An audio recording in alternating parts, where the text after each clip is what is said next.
Okay, tonight's beer comes to us from Pottsville, Pennsylvania, the oldest brewery in America, America's oldest brewery, Yuengling. I'm not going to be doing their traditional beers. I think I've done the lager and the premium before from them. I haven't done the porter or the Lord Chesterfield.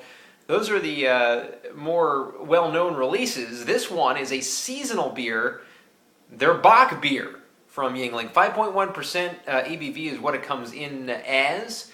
And very interesting style. I think we've done this style before with Sam Adams' Winter Lager, which is also technically a Bock beer. Really traces its roots way back to Germany, I believe in the 14th and 15th century, where they brewed a beer to kind of stave off hunger during the Lenten fast season.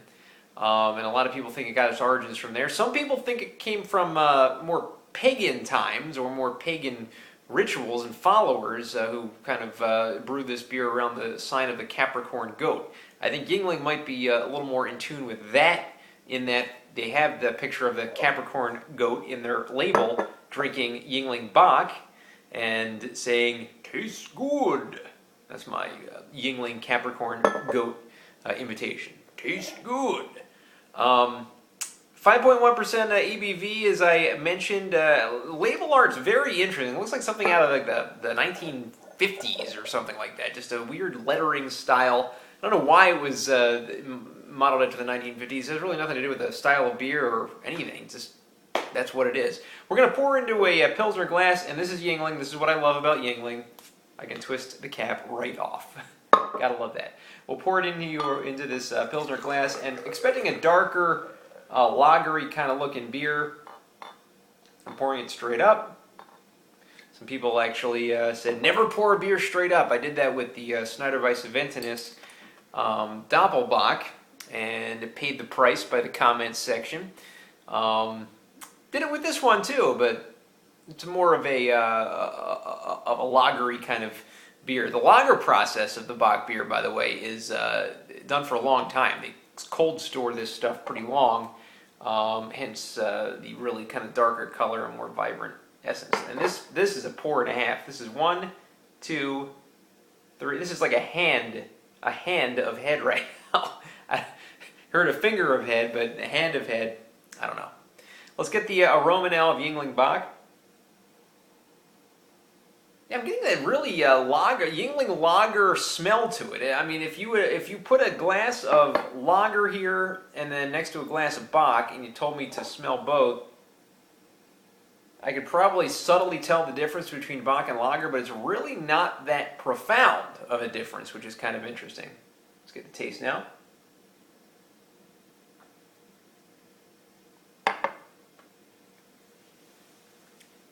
Yeah, this is a heavy beer. This is not a high alcohol volume beer, not even high in the Bock scale. Usually Bocks go from about 5.5 to 7.5. This is actually 5.1, which is kind of really low for the style.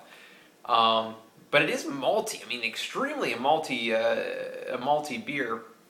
It doesn't quite have the lighter crispiness of a lager, although I wouldn't classify lager as light by any stretch of the imagination. But it does have a full kind of taste to it. I mean, I do like this this beer as far as the seasonal goes from Yuengling. I think they did a good job with it. So I think I'm going to give this a 7 out of 10. Appearance-wise, I think it's a beautiful-looking color beer.